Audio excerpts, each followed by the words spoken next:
எல்லோரும் இன்புற்றிருப்பதை தவிர வேறொன்றும் அறியேன் பராபரமை. தனம் தரும், கல்வி தரும், ஒரு நாளும் தளர்வு அறியா மனம் தரும், தெய்வ வடிவம் தரும், நெஞ்சில் வஞ்சமில்லா இனம் தரும், நல்லனவெல்லாம் தரும், அன்பர் என்பவர்க்கே கணம் தரும், பூங்குழலால் அபிராமி கடைக்கண்களே.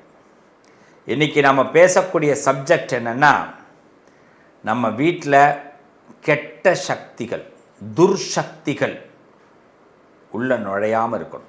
அப்போ தான் நம்ம வீடு நல்லாயிருக்கும். கெட்ட சக்தி உள்ளே நுழைஞ்சிருச்சுங்கிறத எப்படி கண்டுபிடிக்கலாம், அது நுழையாமல் இருக்க என்ன செய்யணும், நுழைஞ்ச பிறகு அதை விரட்ட என்ன பண்ணணும், இதை பற்றி தான் 3 டாப்பிக்காக எடுத்துக்கிறோம். இன்றைக்கி எல்லாரும் நல்லா இருக்கிறோம், வருமானம் வருது, வாழ்க்கையில் சந்தோஷம் இருக்குது, ஆனால் நீடிக்க மாட்டேங்குது. சில பேர் சொல்கிறது காசு எங்கே போகுது சாமின்னு தெரியலன்றாங்க. சில பேர் வாழ்க்கையே எங்கே போயிட்டுருக்குன்னு தெரியலேங்கிறாங்க. அப்போ ஏதோ ஒரு துஷ்ட சக்திகளுடைய விளையாட்டு தான் நம்ம வாழ்க்கையை வீணடிக்குது.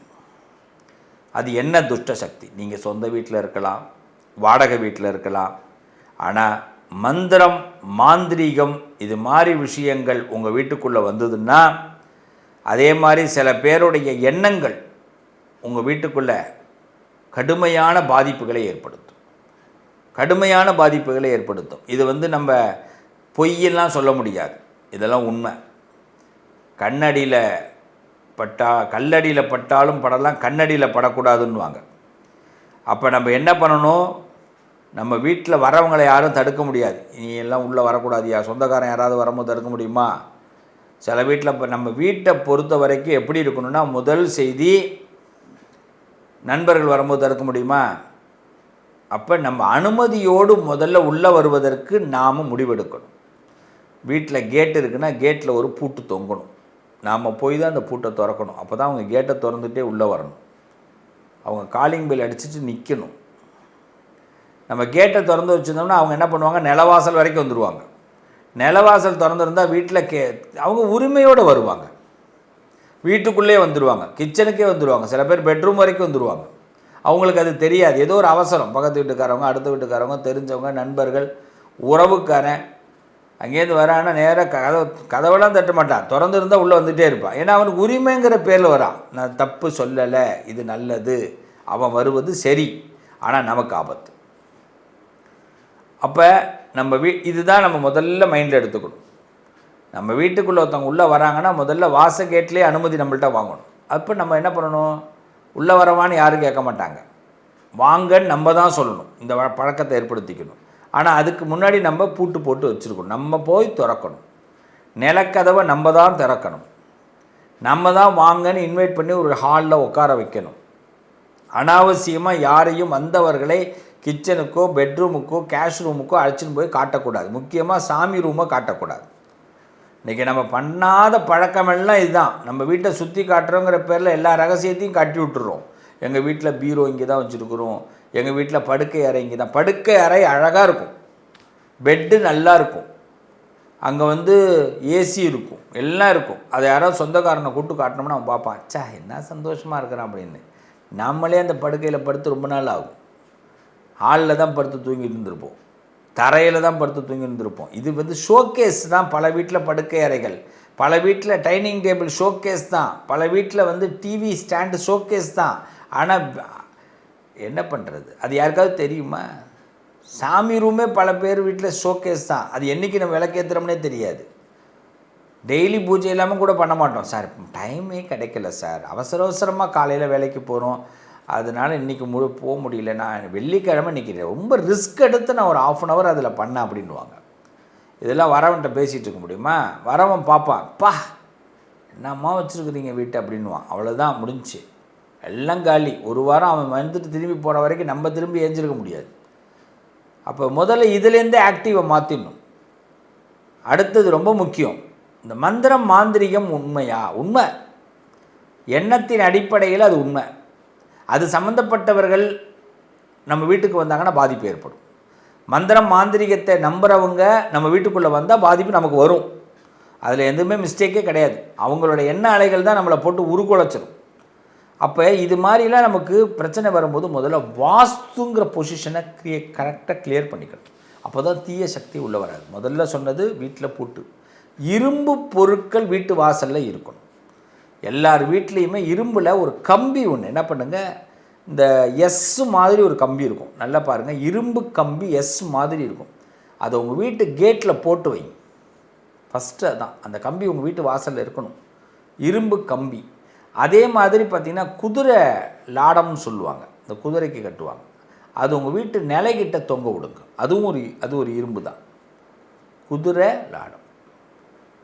இது ரெண்டும் அவசியம் இருக்கணும் ஒவ்வொரு வீட்லேயும். அப்போ தான் துஷ்ட விஷயங்கள் முதல்ல உள்ளே என்ட்ரி ஆகாது. அதுமாதிரி வீட்டு வாசலில் ஒரு துளசி செடி கண்டிப்பாக, அதை தாண்டி தான் நம்ம உள்ளே என்ட்ரி ஆகணும். வீட்டு வாசலில் ஒரு டேப் இருக்கணும், பைப்பு, அதில் தண்ணி ஜலம் வந்துட்டே இருக்கும் எப்போயாவது.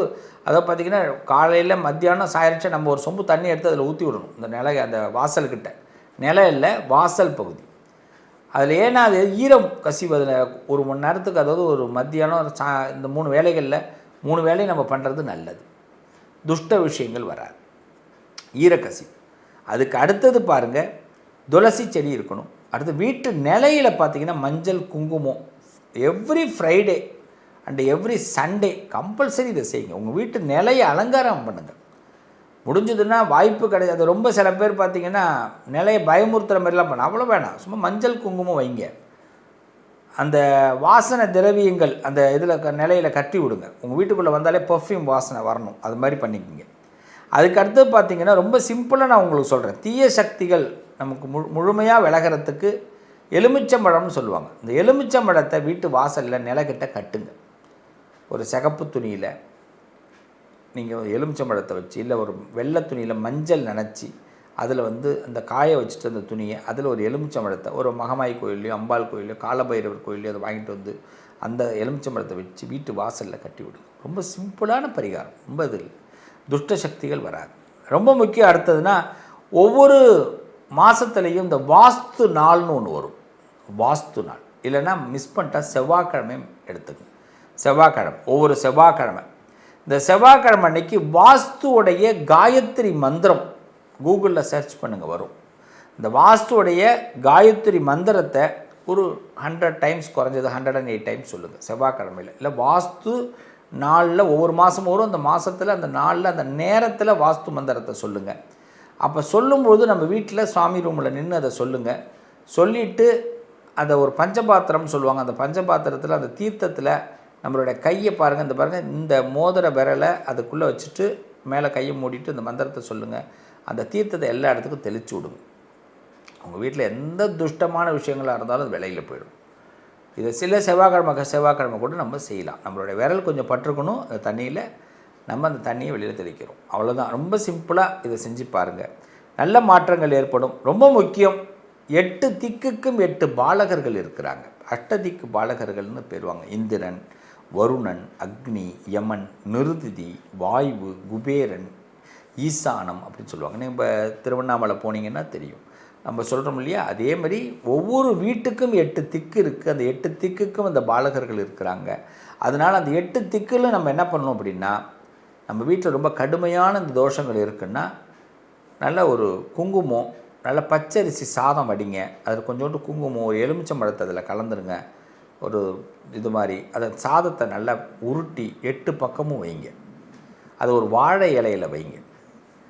அந்த கொஞ்சம் ஒரு துளி சாதம் வைங்க. சுவாமி எங்கள் வீட்டில் சுற்றியே வர முடியாதுங்க அப்படின்னு சொன்னால், நம்மளை சாஸ்திரத்துக்காவது எங்கேருந்து உங்களால் அந்த 8 பக்கம் போட முடியும், மாடிக்கு மேலே போயிட்டு நீங்கள் அதை பண்ண முடியுமுன்னா பண்ணுங்கள். மாடியில், மேல் மாடியில் வைக்கலாம். இதை மட்டும் செஞ்சு பாருங்கள். கண்டிப்பாக இதை என்றைக்கு வைக்கணும் அப்படிங்கிறது ஒரு சில பேருக்கு டவுட் வரும். செவ்வாய்க்கிழமையில் வைங்க, வாஸ்து நாளில் வைங்க. இது கண்டிப்பாக நல்லது நடக்கும். முக்கியமாக இந்த தீய சக்திகள் நம்ம விரட்டுறதுக்கு இன்னும் 2 விஷயங்களை சொல்கிறேன். ஒரு வீட்டில் தர்பை அப்படின்னு சொல்லுவாங்க, தர்பை புல். அந்த தர்பை புல் நாட்டு மருந்து கடையிலெல்லாம் விற்கும். உங்கள் வீட்டில் ஒரு தர்பை புல் கண்டிப்பாக இருக்கணும். உங்கள் சாமி ரூமுக்கிட்ட வைங்க, நிலப்படிக்கிட்ட வைங்க. நீங்கள் தர்பை புல் உங்கள் வீட்டில் இருக்கணும். அப்போ உங்கள் வீட்டுக்குள்ளே தீய சக்திகள் உள்ள என்ட்ரி ஆகாது. இது மட்டும் இல்லாமல் எவ்ரி சண்டே உங்கள் வீட்டில் ஒரு பாத்திரத்தில் துளி ஒரு 1/4 ஸ்பூன், ஒரு சிட்டிகை கூட வச்சுங்க, மஞ்சள் தூள் போடுங்க. ஒரு பச்சை கற்பூரம் ஒரு கொஞ்சோண்டு எடுத்தது போடுறது, இல்லை கம்மியான அளவு. ஏன்னா வீடெல்லாம் இப்போல்லாம் வெள்ளை டைல்ஸு வெள்ளை செவராக இருக்கும், அதுக்காக தான். அதை போட்டுட்டு மகமாயை நினச்சிங்க. உங்கள் வீட்டில் அந்த தண்ணியை வேப்பலை 10 வேப்பலை போட்டு மாயிலையால் தெளித்து விடுங்க, வீடு முழுக்க தெளித்து விடுங்க. ரொம்ப சிம்பிள். நம்பிக்கையோடு செஞ்சு பாருங்கள். துஷ்ட விஷயங்கள் துஷ்ட சக்திகள் வீட்டுக்குள்ளே வராது. நல்லது நடக்கும், நல்லது மட்டும் நடக்கும். மீண்டும் உங்களை அடுத்த பதிவில் சந்திக்கிறேன். உங்கள் அதிர்ஷ்டத்திற்கான தீர்வு: கல்வி, பதவி, யோகம், தொழில் வளர்ச்சி பெருக. ஜாதகம், வாஸ்து, திருமண பொருத்தம் பார்க்கவும், பிரசன்னம் கேட்கவும்.